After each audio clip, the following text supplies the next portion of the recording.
Into the Void, a new series by Hulu focusing on Chuck Schuldiner of Death.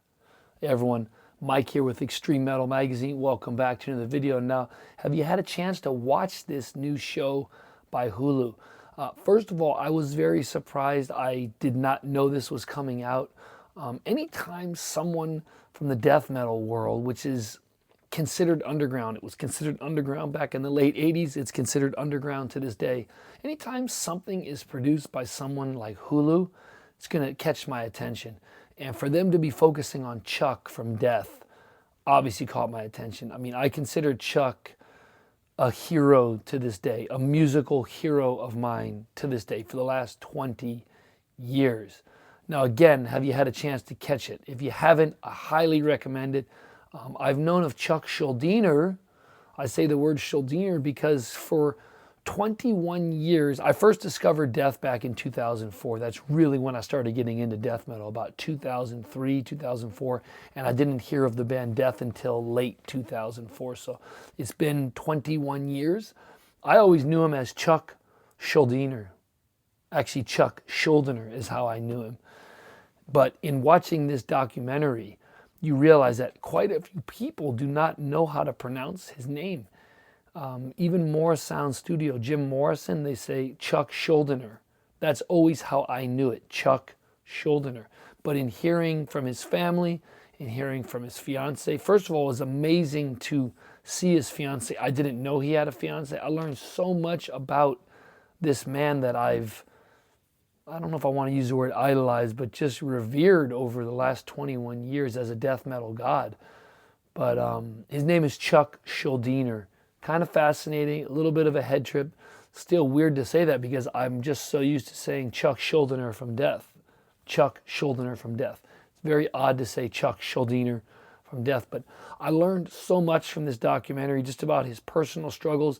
You know, you get to see again, his fiance, the love of his life. This woman introduces herself as Chuck's soulmate. Now, it doesn't make any mention of, is she married to this day?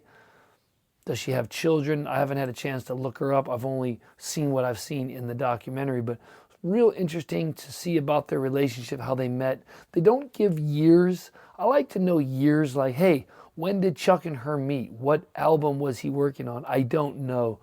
I take it that their first few albums were out when they met. It wasn't necessarily right at the beginning with Scream Bloody Gore. Maybe it may have been around the time of Human. I'm just guesstimating. But that's why I like when documentaries give you years so you know. So there's some type of context. But, you know, so it follows his fiance. Also follows some of the early bandmates that he had. Some of the struggles that they had. You know, the tours, the canceled tours. If you know anything about Chuck from Death, you know that there were canceled tours. And again, I thought it was going to be about his musical legacy, and I would have been pumped to watch that as well, but it was really about his personal life, his struggles, and as it gets towards the end of the documentary, it gets very sad with his cancer diagnosis, and you hear from his nephew, you hear from his dad, you hear from his sister. I did not know that his sister supposedly sold her house and a car to help Chuck pay for treatments. Chuck did have funds. You know, he had his own house. He had a recording studio. He had to use up all his funds in order to try and do his treatments. And he was hopeful that they would work until one day the cancer returned and he lost the ability to speak. And it's just tremendously sad when his sister talks about walking him into the house, seeing the Christmas tree. Chuck couldn't speak at that point, and a tear goes down his face. I did not cry myself, but I'll be honest, at that point, I felt a little emotional myself. Again, this man has been a death metal idol to myself, and so many. You know, to this day, Death is more popular than when he existed. And when you look up online how many records they've sold, it looks like they've sold between 2 to 3 million records, which is kind of incredible for a death metal band like this. You know, they never got the fame that Cannibal Corpse got. They never got the recognition like that, and it's entirely deserved. Let's face it, if it wasn't for Chuck and Death, there may not be a band like Cannibal Corpse. So, highly influential band. Chuck remains a metal god. He'll never die. He's always immortal. I think that was also what was difficult about the Hulu documentary, was it was difficult seeing him, let's face it, a little fat and bloated towards the end of his life, probably in 2000, 2001. Now, we know he died in December of '01, but the videos that I'm watching, I don't necessarily know when they are from. I believe the diagnosis came in '99.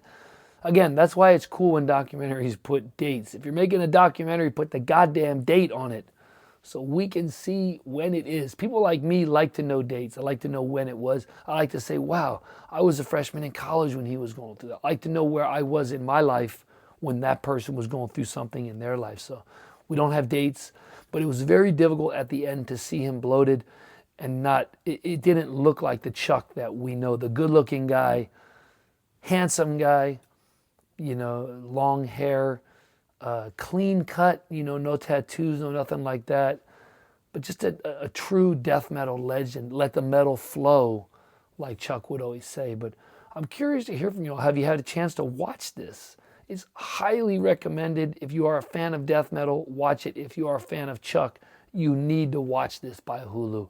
It's incredible. It's entirely moving. You'll probably learn a lot of stuff like I did.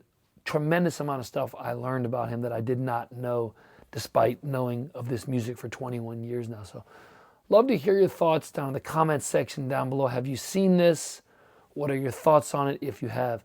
And like I said earlier in the video, in honor of Chuck, let the metal flow. Stay metal.